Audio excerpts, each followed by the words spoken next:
Assalamualaikum warahmatullahi wabarakatuh.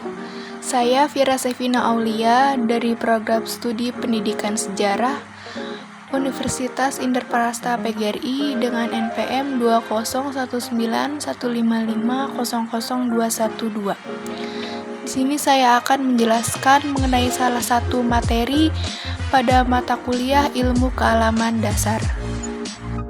Materi yang pertama yaitu teori terbentuknya alam semesta, galaksi, dan sistem tata surya. 1. Teori terbentuknya alam semesta. Yang pertama ada teori keadaan tetap. Teori ini menyatakan bahwa alam semesta dimanapun selalu sama. Alam semesta terjadi pada suatu saat tertentu yang telah lalu dan segala sesuatu di alam semesta tetap sama. Dalam teori ini dinyatakan bahwa tiap-tiap galaksi terbentuk, tumbuh, dan menjadi tua dan akhirnya mati. Teori kedua ada teori Big Bang. Teori ini menyatakan bahwa adanya massa yang sangat besar dan mempunyai massa jenis yang sangat besar. Karena adanya reaksi inti kemudian meledak dengan hebat. Massa tersebut mengembang dengan cepat menjauhi pusat ledakan. Selanjutnya yaitu teori terbentuknya galaksi. Galaksi adalah kumpulan bintang yang jumlahnya miliaran dan terdapat di alam semesta.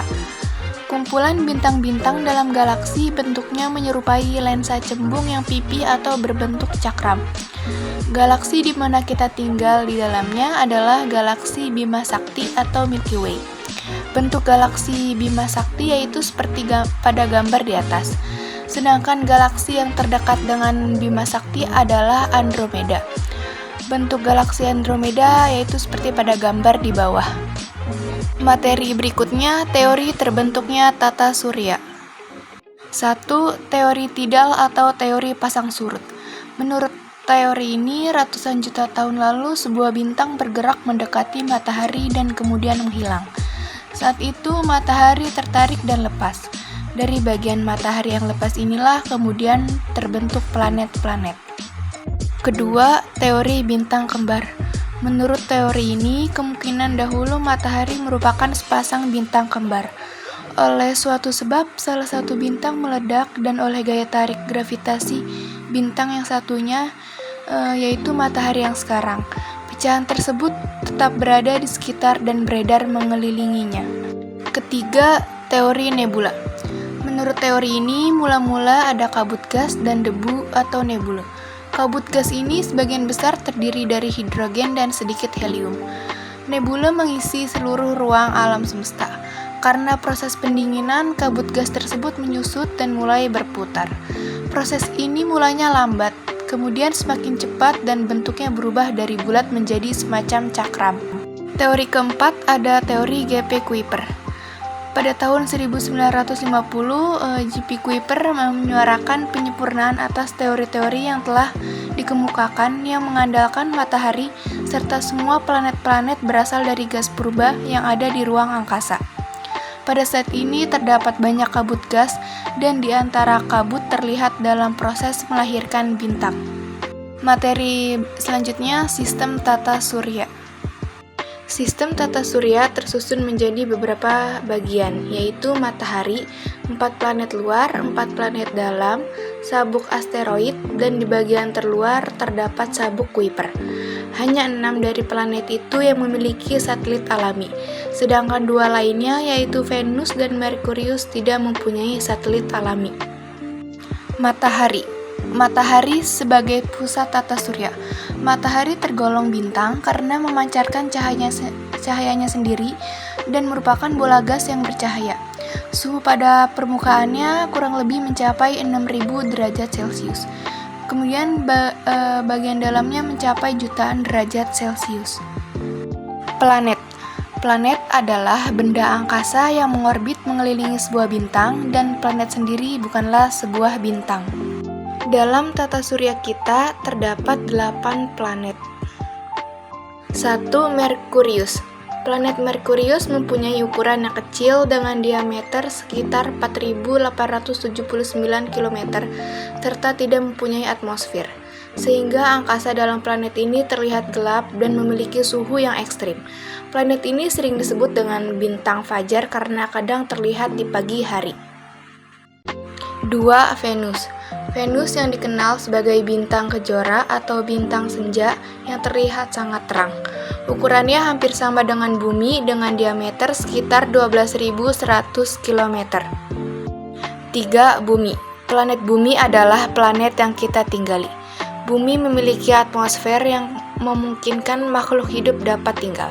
Diameter Bumi sendiri sekitar 12.700 km. Bumi juga memiliki satelit alami yang disebut dengan bulan. 4. Mars. Mars memiliki permukaan berupa bebatuan yang mengandung besi oksida sehingga planet ini disebut dengan planet merah. Planet ini juga memiliki kutub es dan gunung berapi yang aktif seperti Bumi. Diameter dari planet ini sekitar 6.800 km. 5. Jupiter. Planet Jupiter yang merupakan planet terbesar dengan diameter sekitar 142.860 km. Planet ini mempunyai atmosfer yang terdiri dari hidrogen dan helium serta mempunyai awan amonia kristal es. 6. Saturnus. Planet ini memiliki diameter sekitar 120.000 km dan angkasanya diselimuti oleh sabuk awan. Saturnus dikenal sebagai planet yang mempunyai cincin berlapis yang terdiri dari kristal es. 7. Uranus. Uranus menjadi planet yang berbeda dari planet lain karena sumbu rotasinya sebidang dengan bidang edarnya. Planet ini juga memiliki cincin namun sulit diamati karena ukurannya yang tipis. 8. Neptunus. Keadaan planet Neptunus hampir sama dengan Uranus, sehingga sering disebut sebagai planet kembar. Planet ini memiliki diameter sekitar 49.000 km. Selanjutnya yang menjadi bagian dalam sistem tata surya yaitu satelit. Satelit adalah pengiring planet atau beredar mengelilingi planet dan bersama-sama mengelilingi matahari. Peredaran satelit mengelilingi planet disebut gerak revolusi satelit. Dan satelit juga melakukan gerak rotasi yang beredar mengelilingi sumbunya sendiri. Asteroid. Asteroid adalah benda langit berukuran kecil yang mengorbit mengelilingi matahari pada jarak antara Mars dan Jupiter. Komet. Komet adalah kumpulan bongkah-bongkah batu yang diselubungi kabut gas. Meteorit. Meteorit adalah benda yang melayang-layang di luar angkasa. Benda ini tersusun dari batuan kecil yang sangat banyak. Materi 2 yang akan dibahas yaitu hipotesis kejadian bumi dan struktur lapisan bumi. Rotasi bumi. Rotasi bumi adalah perputaran bumi pada porosnya atau sumbunya.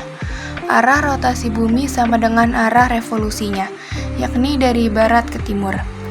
Akibat dari rotasi bumi diantaranya yaitu gerak semu harian matahari, pergantian siang dan malam, perbedaan waktu, perbedaan percepatan gravitasi di permukaan bumi, pembelokan arah angin, dan pembelokan arus laut. Revolusi bumi. Revolusi bumi adalah peredaran bumi mengelilingi matahari. Revolusi bumi merupakan akibat tarik-menarik antara gaya gravitasi matahari dengan gaya gravitasi bumi.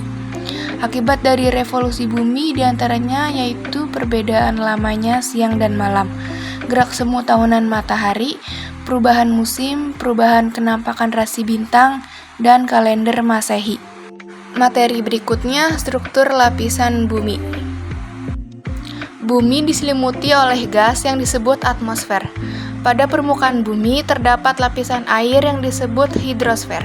Bagian bumi yang padat terdiri atas kulit atau kerak yang disebut litosfer, dan bagian ini yang disebut juga sebagai sentrosfer. 1. Litosfer. Litosfer tebalnya hanya kurang lebih 32 km dan merupakan bagian yang penting dalam kehidupan manusia yang berupa benua-benua dan pulau-pulau sebagai tempat tinggal. Di bawah litosfer terdapat sentrosfer yang dapat dibagi atas, bagian paling dalam yang disebut inti dalam, bagian luar disebut inti luar, dan bagian mantel dengan berat massa inti bumi yaitu 10,7. 2. Hidrosfer. Hidrosfer tidak sepenuhnya menutupi seluruh permukaan bumi, tetapi hanya 75% yang meliputi lautan, danau-danau, dan es yang terdapat dalam kedua kutub. Dengan adanya siklus hidrologi, menyebabkan adanya kehidupan di dalam air dan air laut menjadi asin rasanya. 3. Atmosfer. Atmosfer merupakan lapisan gas yang menyelubungi bumi, yang dalam kehidupan sehari-hari disebut udara. Tebal atmosfer kurang lebih 4.800 km, terhitung dari permukaan air laut. Atmosfer terbagi atas 5 lapisan. Yang pertama, troposfer. Lapisan troposfer adalah lapisan yang berhubungan langsung dengan permukaan bumi dan merupakan tempat terjadinya gejala atau peristiwa cuaca seperti hujan, angin, dan badai. Tinggi rata-rata lapisan troposfer dari bumi adalah 12 km. Tetapi di khatulistiwa ketinggiannya dapat mencapai 16-18 km, sedangkan di daerah kutub hanya 8 km. 2. Stratosfer. Lapisan stratosfer adalah lapisan yang melindungi makhluk hidup dari sinar ultraviolet karena stratosfer merupakan tempat bernaungnya lapisan ozon yang dapat menyerap sinar ultraviolet. Lapisan stratosfer tingginya sekitar 12-50 km. 3. Mesosfer. Lapisan mesosfer adalah lapisan atmosfer yang berfungsi sebagai tempat terbakarnya meteorit. Jadi kita terlindungi dari ancaman benda angkasa yang bisa saja jatuh ke bumi. Lapisan mesosfer terletak pada ketinggian 50-80 km dari bumi. 4. Termosfer atau ionosfer. Lapisan termosfer adalah lapisan tempat terjadinya proses ionisasi, di mana ion positif dan elektron bebas bermuatan negatif terbentuk. Oleh karena itu, lapisan termosfer disebut juga lapisan ionosfer. Lapisan termosfer jaraknya sangat jauh dari permukaan bumi, yaitu sekitar 80-800 km dari permukaan bumi. 5. Eksosfer. Lapisan eksosfer adalah lapisan paling luar dan paling atas dari atmosfer. Lapisan eksosfer berada di atas 400 km dari permukaan bumi. Jaraknya yang jauh dari bumi menyebabkan pengaruh gaya gravitasi bumi di eksosfer sangat kecil. Eksosfer merupakan lapisan antara bumi dengan angkasa luar. Cukup sekian dari materi yang bisa saya paparkan. Terima kasih sudah menonton. Wassalamualaikum warahmatullahi wabarakatuh.